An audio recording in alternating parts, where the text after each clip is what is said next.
তাৰ আত্মাৰ চিৰশান্তিৰ কাৰণে ভগবানেৰ ওচৰত আমি প্ৰাৰ্থনা জানাই।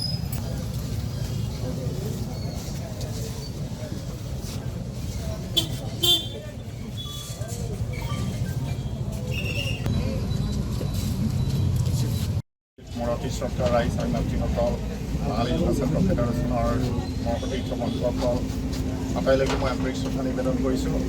আৰু আজি অতি দুখৰ এক পৰিৱেশত আমি ইয়াত সমবেত হৈছোঁ। বিভিন্ন সচেতন ৰাইজ, বিভিন্ন দল সংগঠনে ইয়াত উপস্থিত হৈছেহি।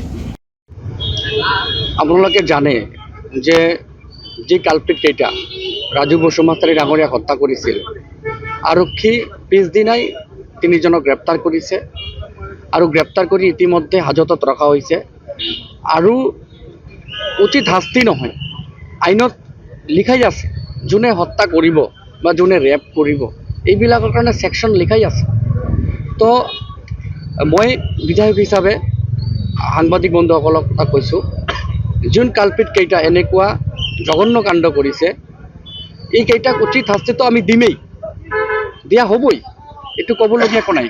কিন্তু আগন্তুক দিনত বিজনী বিধানসভা সমষ্টি বুলি নহয়, চিৰাং জিলা বা বিটিআৰত এনেকুৱা যেন হত্যাকাণ্ড নহয়, এইটোৰ কাৰণে আমি গৃহীত ব্যৱস্থা ল'ব লাগিব। আৰু তাৰ লগে লগে পাব্লিকো সজাগ হ'ব লাগিব। Public means government, government means public. ৰাইজেই ৰজা, ৰাইজ মানেই চৰকাৰ, চৰকাৰ মানেই ৰাইজ। সেইকাৰণে উই অল শুড ইউনাইটেড, আমি সকলোৱে একলগ হৈ পেলাই বিভিন্ন দল সংগঠন যোনটো কাৰণত ৰাজু বসুমতাৰী ডাঙৰীয়াৰ জীৱন আজি গ'ল, সেই কাৰণটো নিশ্চয় আপোনালোকে গম পায়। আৰু সেই কাৰণবিলাক বিজনী টাউনৰ অলি গলিত খুব চলি থাকে, বিভিন্ন হোটেলত চলি থাকে, বিভিন্ন গাঁৱত চলি থাকে। মই তেখেতৰ পৰিয়ালৰ তাত আজি গৈ কথা বাৰ্তা কৰি আহিলোঁ আৰু মোৰ ফালৰ পৰা কিছুমান আৰ্থিক সহায় মই আগবঢ়ালোঁ আৰু মই এনচিয়'ৰ কৰি আহিলোঁ পৰিয়ালৰ দায়িত্ব মই ল'ম। কাৰণ সৰু ল'ৰা আছে, সৰু ছোৱালী আছে, পঢ়া শুনা কৰিব লাগিব, মানুহ হ'ব লাগিব। তাৰ দেউতা যেনেকুৱা সৰু সৰু ল'ৰা ছোৱালীক ইনস্পায়াৰ কৰিছিল খেল বা বিভিন্ন এক্টিভিটিছত, তো সেইমতে ল'ৰা ছোৱালীয়ে উঠি আহিব লাগিব। মই বাইদেউৰ লগত কথা পাতি আহিছোঁ আৰু বাইদেউক মই সৰু ভাইটি হিচাপে এনচিয়'ৰ কৰিছোঁ যে মই সৰু ভাইটি হিচাপে সদায় তেখেতৰ লগত থাকিম। আৰু যিকোনো ফাইনেন্সিয়েল প্ৰব্লেম হওক বা যিকোনো পাব্লিক বা যিকোনো চৰকাৰীও যদি কোনো সমস্যা হয়, মই নিশ্চয় তেখেতৰ লগত থাকিম। তেখেত যথেষ্ট ভাল পাইছে আৰু মই কৈ আহিছোঁ।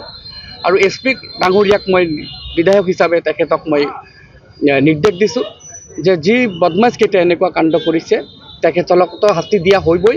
আৰু ফাষ্ট ট্ৰেক যিটো দাবী অনা হৈছে, এই ফাষ্ট ট্ৰেকৰ জৰিয়তে মানে আদালতে যি মানে ভাৰ্ডিক্ট দিয়ে সেইমতেই ব্যৱস্থা গ্ৰহণ কৰা হ'ব। এটা কথা মই আপোনালোকক আকৌ ক'ব বিচাৰিছোঁ যে এইটো এটা হত্যাকাণ্ড। মই আপোনালোকৰ সাংবাদিক চেনেলৰ বা সাংবাদিক বন্ধুসকলৰ যোগেদি জনাব বিচাৰিছোঁ, কিছুমান ঘটনা হ'লেই এইটো পলিটিকেলি মানুহ টানিব বিচাৰে, কেতিয়াবা জাতিগত বা কেতিয়াবা বেলেগ ইছ্যু লয়। তো কিছুমান এনেকুৱা ফেচবুক ফেক ID আছে, এই ফেক IDবিলাক জাতিগত ক্লেশ লগাই দিব খোজে।